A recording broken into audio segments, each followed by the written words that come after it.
Today's event has been incredible. Look at all these people here. They're here because they've made a decision or their hearts have been touched through the internet, and now we've got them here physically.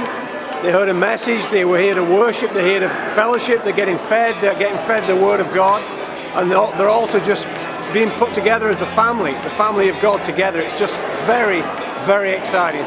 So exciting. The time that we live in is just so amazing.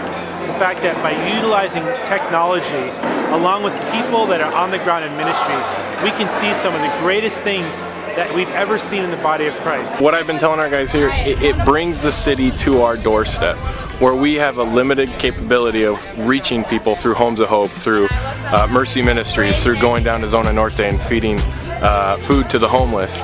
But through this online organization, this online missionaries, people are coming to Christ and then coming to us. They're coming to our doorstep. We're out on the outskirts of the city, but people are coming to our doorstep because they just met Christ and they want to have long-term fellowship and relationship with people. I've never wanted anything more in my life than just be able to share the gospel with people and give people that opportunity.